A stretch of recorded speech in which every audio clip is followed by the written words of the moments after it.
can we just stop giving a spotlight to people and shit topics? Because yesterday the big topic of Lithuania was actually the guy who ate his shit on Instagram. Live. 32,000 people watched how a guy shat in a pan and then ate it on an Instagram live.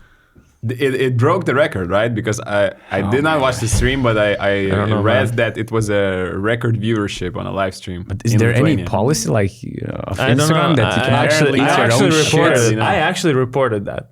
Man. I saw it for 3 seconds. I reported it because I don't want to make stupid people famous. It's not like it's up to me, but at least what I could do is to report, and I reported it because it's so stupid. That Lithuanians are interested into this, I don't know, man. I guess he was eating his own shit, so it's kind of a... entertainment, huh? Yeah.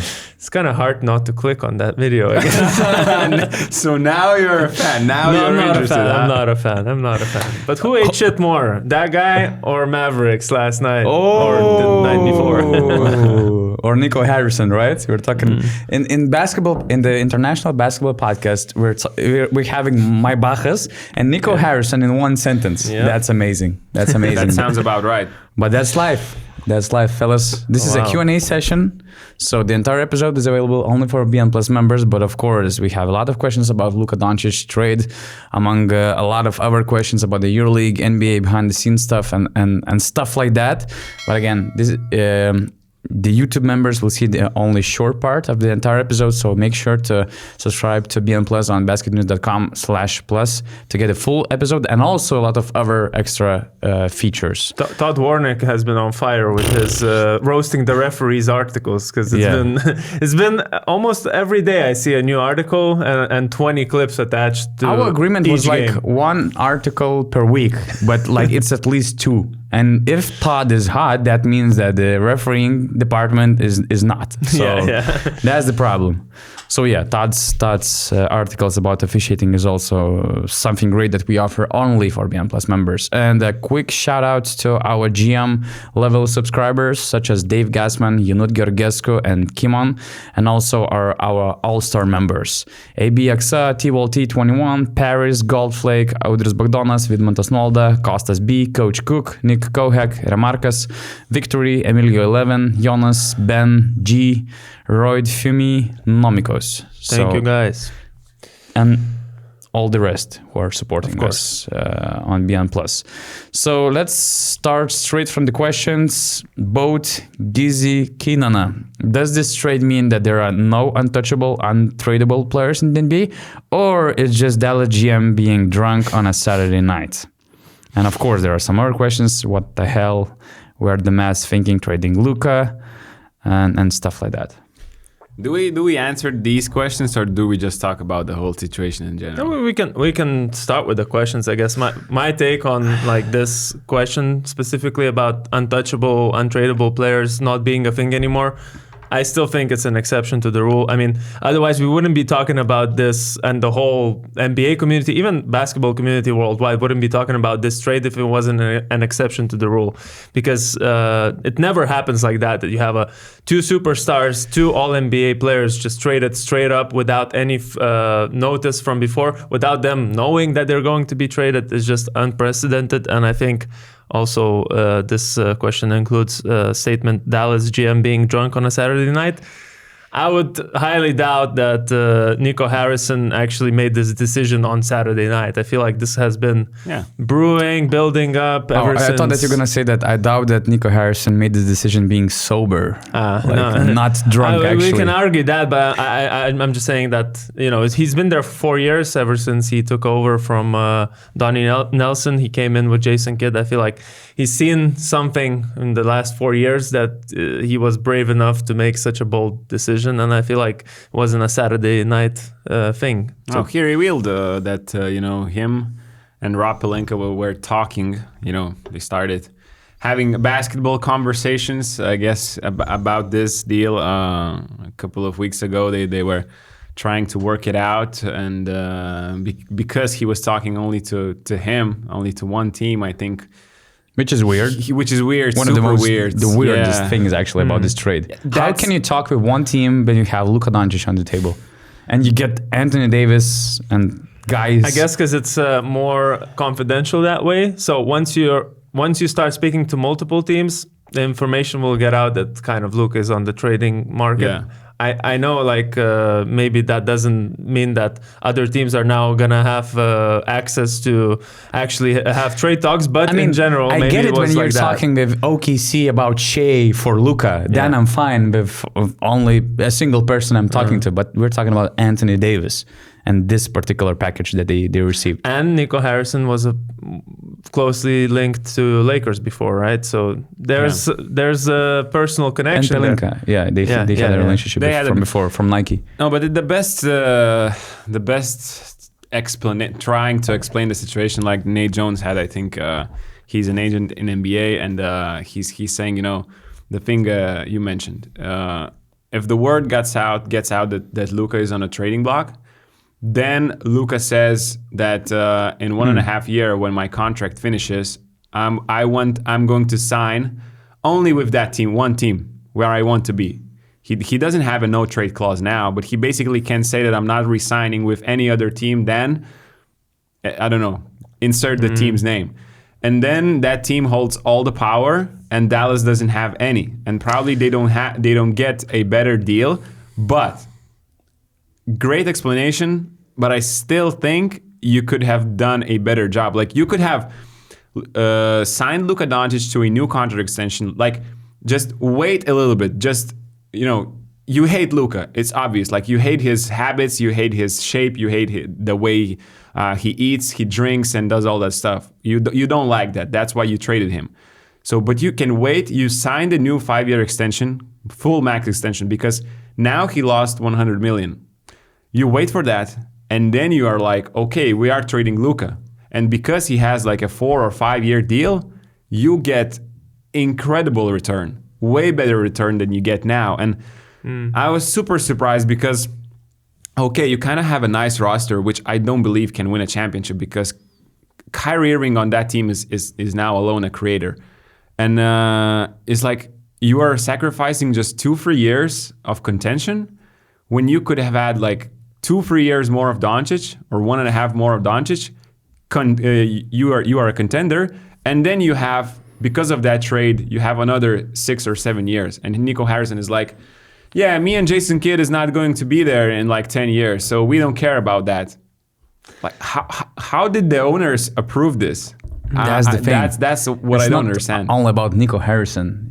It's about Crazy. the ownership as well. So that's why I think it has to be non-basketball related explanation to this. That's what I was doing before this podcast, recording a video for our second channel outside the NBA. There are these talks, this like behind the scenes chatter of the atmosphere within the organization, the sort of Luka's attitude problems that have led to them not wanting to keep him and deal with all these things that are happening behind the scenes.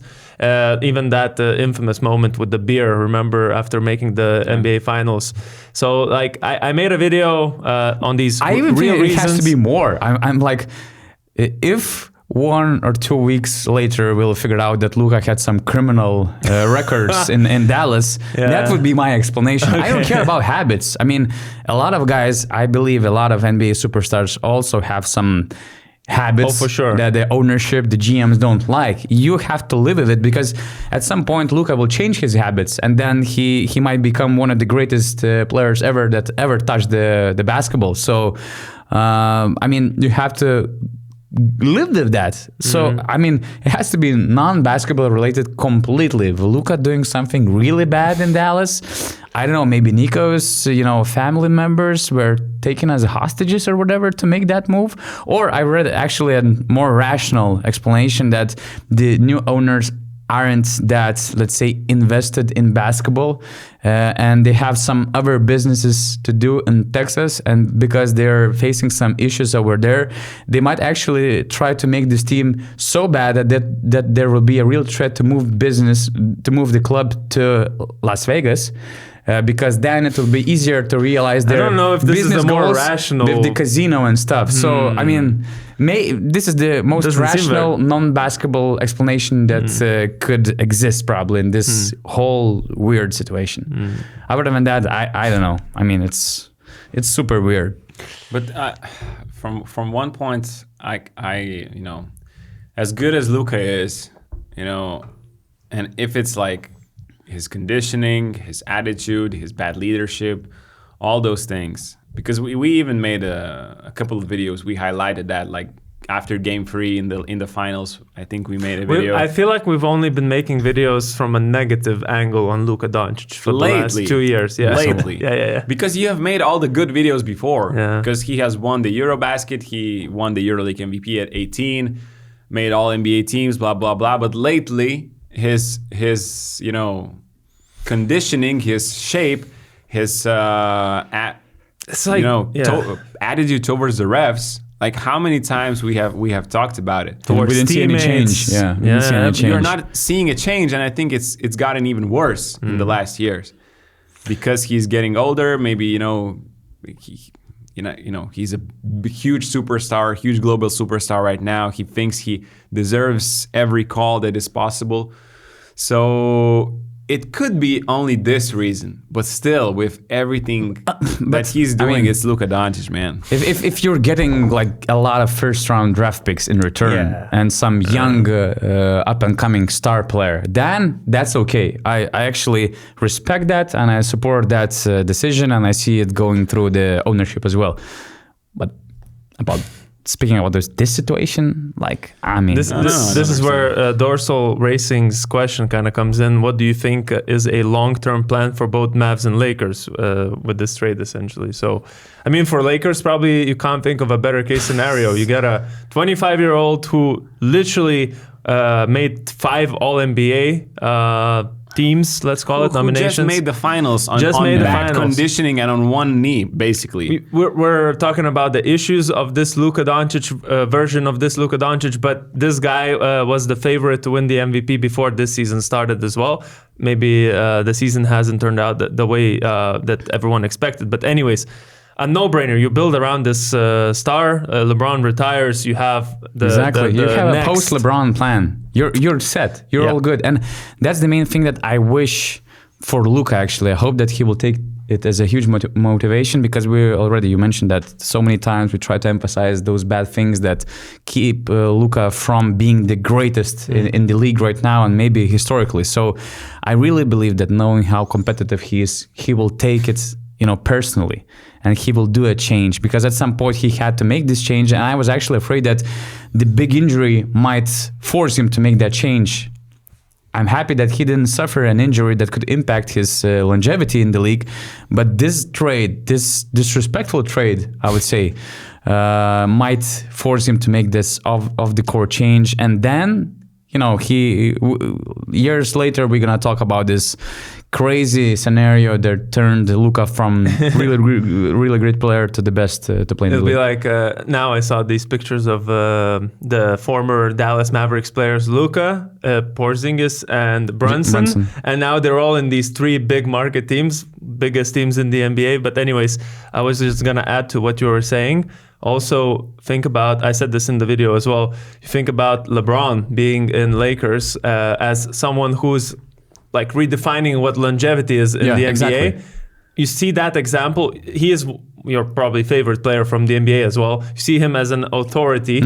And I feel like he can learn definitely from LeBron and change his mindset about what offseason's supposed to be like. He's still going to go to Slovenia national team, but maybe change some of those habits. And I feel like he's going to learn a lot. Plus, another thing I thought from narrative standpoint, you think about Luka coming into the league with old Dirk Nowitzki kind of guiding him into retirement. And now he's going to go and also do that the same with LeBron. It's like a Hollywood scenario. 2 legends you farewell into the Hall of Fame. I know that Los Angeles is not the best destination to improve your off-the-court habits. I believe that's that's different, but still having LeBron and his example, I think that's another benefit that Luka must take from this situation. That's because that was the last signal besides injuries that kind of he should be serious.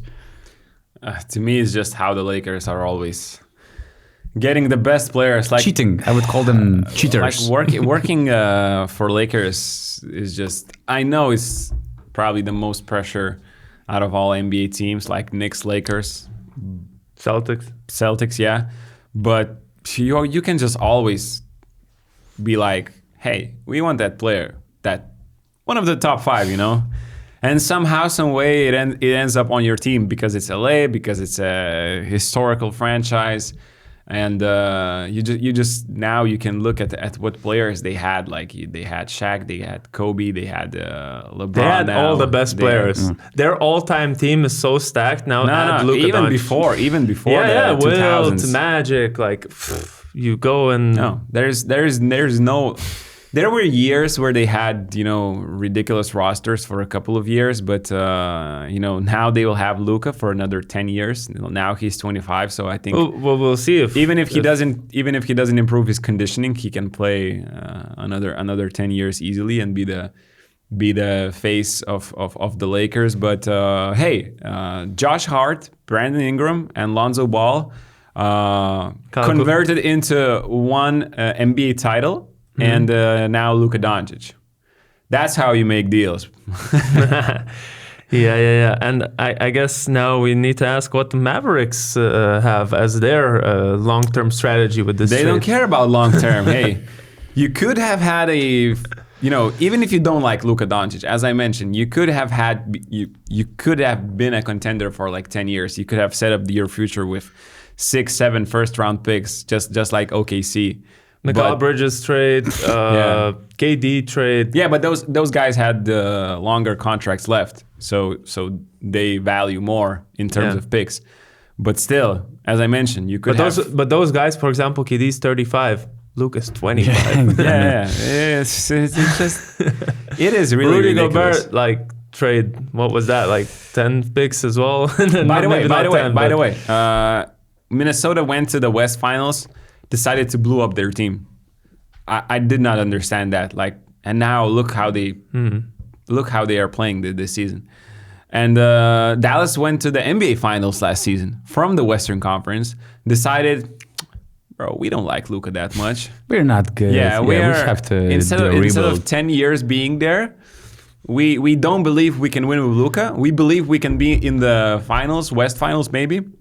We don't believe in a title. Let's just try to win one in 3 years, and that's it. I don't see a long-term plan here, really. 2 more conspiracy theories. Maybe Dallas owners. Since when you are a believer in conspiracy theories? I was always. Look what this trade has done, Nico Harrison. Donatas is now a conspiracy theorist believer. So there's a 3rd World War, and Dallas knows that.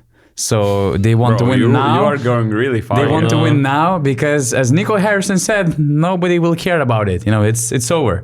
The second one, Adam Silver tried to push this NBA Europe thing to, make some more money, and he sees that there's no chance that it will be a profitable project. So he reinvested all that money to, TV ratings are down in NBA. Yeah. So he's like, okay, we have to make Lakers great again.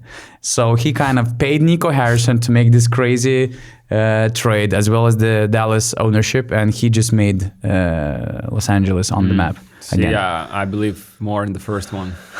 Still, all these conspiracy theories are more, I would say, sounds more real than the actual decision to make a trade. Just Nico Harrison he wants to be the main character here, and by the way, I didn't know that Nico Harrison blew up this Steph Curry shoe deal. Yeah.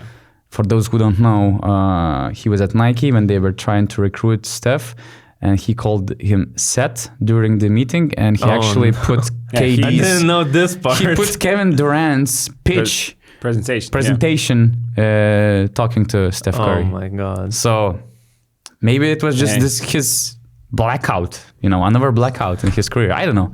Happens every 10 years. Huh? Basketball-wise, we're talking about this and from all the perspectives, but not really basketball. How do you, Augustas, think now, Anthony Davis was kind of like not happy playing the 5 position this whole time, wanted another center, another big there. Now they got rid of him, kind of got Maxi Kleber as a big there in that trade. What do you think? How does that look now with what the players they have? Like, how does Luka fit into the full picture of Lakers?